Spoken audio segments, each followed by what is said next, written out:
So I am MamaJ, and I'm the founder of this social enterprise called Beyond Recovery. I've had a background in IT, so all of my qualifications and work experience prior to this was all in the IT world and project management and customer services and things like that. A little bit about me and why I founded this organization is that I had a very I was going to say dodgy. I don't know if that's the right word to use here, but anyway, I'm going with that dodgy upbringing, and pretty much had to fight for everything for myself. So I dropped out of school to look after my mum had been disabled, and my dad left, and lots of trauma in my childhood.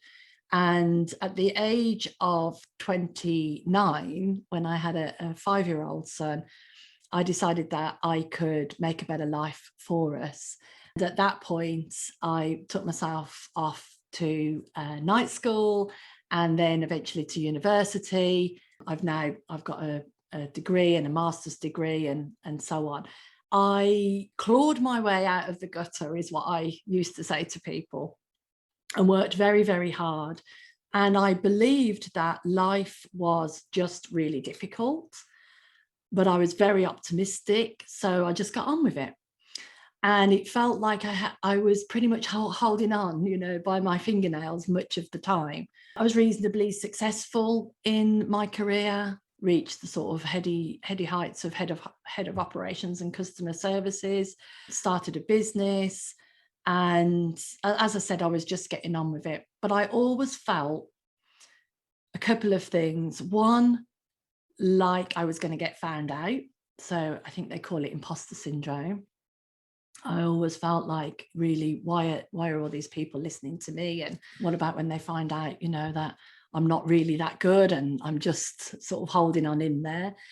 And I also suffered a lot of social anxiety. So I compensated for that by being the last person to leave the bar, and various other things.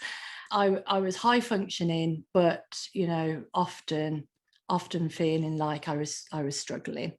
I tried a few different things to help with my mental health. I learned some counselling qualifications and things like that.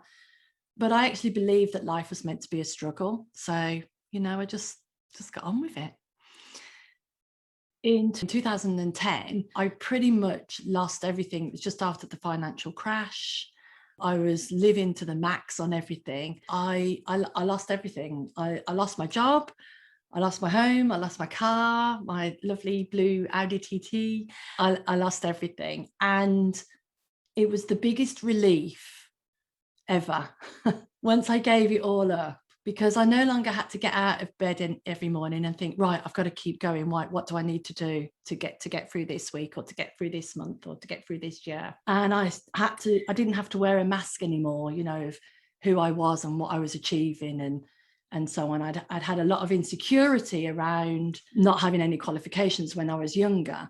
So all of a sudden, and I had all these qualifications and this posh title, and I lived in this really posh area in Birmingham, I really like to tell people about that. And then when I gave it all up after a struggle, I realized, like, I don't have to wear all those masks anymore. So I pretty much started again. I sort of went and rented a little house and walked everywhere and started again. And I thought, what do I want to do? I didn't even like IT. I did a lot of retraining. I did counselling, I did NLP, I did EFT, anything with a 3-name acronym, I did it. But nothing quite fit the bill. And then I stumbled across, through training to be a life coach, I stumbled across a understanding called the 3 principles, which I didn't really think was I thought it was too simple and a little bit woo-woo and airy-fairy. But I thought, well, it's always useful to learn these things. Anyway, fast forward, life got way easier. And I didn't really know why, but I felt insecure from time to time, but I stopped feeling constantly insecure. I started to feel in much more peace of mind. I started to feel much more capable. I started to feel much more creative. I started to wonder, what do I really want to do? And one of the things that I'd realized was I just really wanted to help people. I really wanted to end suffering. And where I saw the suffering at that time was with people who had addictions. And I went along and started helping those people and started doing some community work. That all led me to prison and an opportunity to work in a prison and deliver wellbeing programs. That's when I started my social enterprise. And at the time, I just went along, turned up with all my books. I've never worked in a prison before. Turned up with all my books and all my sort of thoughts about how I could help people by simply explaining how we as human beings experience life and how I'd overcome some of my issues through this understanding, and found myself in a prison just down the road from where I live now, but at the time, about 40 miles away. And I started working with people. Those people helped me to see the immense potential within every single human being. I would sit in classes with those people and be absolutely amazed by their creativity.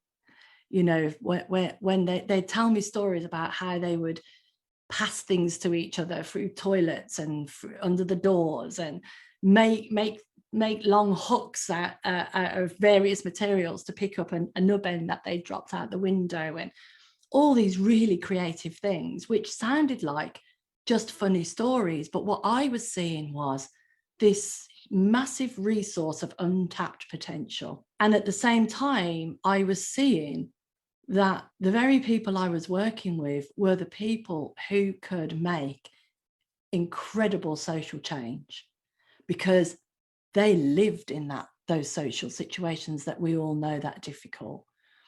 And they would know how to fix those situations, rather than, us people coming along on our white horses saying, this is what needs to happen here. These people, with their potential unleashed, could go out and make massive differences in their own communities.